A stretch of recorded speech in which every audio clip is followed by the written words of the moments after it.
औरत को पता था कि उसके हस्बैंड ने जो कप उसे दिया है वो प्रेगनेंसी को बचाने वाली मेडिसिन नहीं बल्कि एबॉर्शन मेडिसिन है। फिर भी उसने बिना हिचकिचाए पी लिया। ये देखकर मर्द को चैन मिला, लेकिन उसने कभी सोचा भी नहीं था कि असली एबॉर्शन मेडिसिन तो चालाक औरत ने पी ली थी। वाइफ ने पहले ही अपने हस्बैंड और डॉक्टर की बात सुन ली थी। सालों से एबॉर्शन मेडिसिन खाते खाते उसका प्रेग्नेंट होना ही एक मिरेकल था। एक और मिसकैरेज का मतलब होता कि वो हमेशा के लिए मां नहीं बन पाएगी। फिर भी मर्द ने चालाक औरत के लिए उनका बच्चा खत्म करने का फैसला कर लिया, और ये सब कुछ वाइफ की मेड ने भी सुन लिया था। 10 मिनट पहले ही वाइफ ने चोरी से कप बदल दिया था और असली एबॉर्शन मेडिसिन उस चालाक औरत को पिला दी थी। जब उसे समझ आया कि उसका पति उसके बच्चे को मारना चाहता है तो उसने दिल से उस पर से भरोसा पूरी तरह छोड़ दिया। असलियत ये थी कि इतने सालों तक हर बार जब उसने उसके साथ रिलेशन बनाए तो वो सिर्फ उसकी म्यूजिक कंपोजिशंस लेने के लिए था, ताकि उन्हें उस चालाक औरत को दे सके। और उन्हीं कंपोजिशंस की वजह से वो औरत वर्ल्ड क्लास सेलो अवार्ड जीत गई। लेकिन वाइफ तो सालों से ऐसे एबॉर्शन मेडिसिन पीते पीते अपनी बॉडी पूरी तरह डैमेज कर चुकी थी। उसकी यूटरस पूरी तरह से खराब हो चुकी थी। एक और मिसकैरेज का मतलब था फॉरएवर इनफर्टिलिटी। ऊपर से सालों की ओवरवर्किंग की वजह से उसके राइट हैंड में बोन मैरो फ्लूइड जम गया था। अगर वो 5 दिन के अंदर बाहर ट्रीटमेंट के लिए नहीं जाती तो उसका हाथ हमेशा के लिए पैरालाइज हो जाता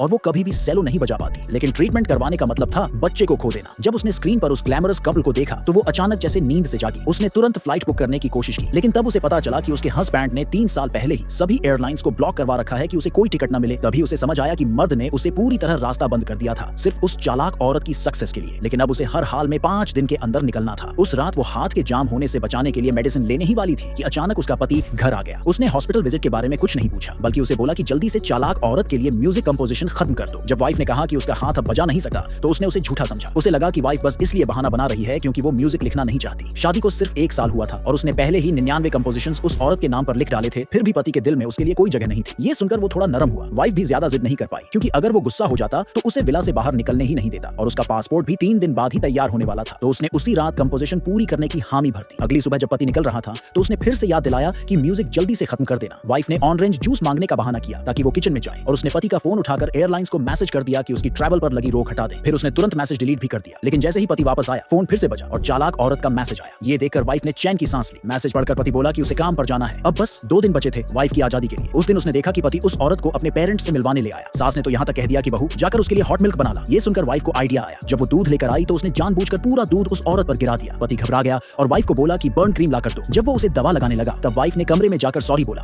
और अपने जख्म का बहाना बनाकर उस औरत को रात रुकने का न्योता दिया। दोनों हैरान थे, लेकिन सिर्फ वाइफ जानती थी कि जब तक वो घर में है उसे निकलने का चांस मिलेगा। और सच में उस रात पति जल्दी ही उस औरत के कमरे में चला गया। वाइफ ने मौका पाकर अपना लगेज उठाया और निकल गई। जाते जाते उसने अपने फोन से पति और उस औरत की शर्मनाक हरकतों का सबूत भी रिकॉर्ड कर लिया। उसे पता था कि जब ये वीडियो बाहर आएगा तो पूरी एंटरटेनमेंट इंडस्ट्री हिल जाएगी। फिर वो एयरपोर्ट जाने के लिए कैब में बैठ गई। इस बार उसने ठान लिया था कि वो फिर से अपने सपनों का पीछा करेगी और वही सेलेस्ट बनेगी जो कभी स्टेज पर स्पॉटलाइट के नीचे खड़ी थी। लेकिन तभी अचानक उसके पति का कॉल उसके फोन पर आने लगा।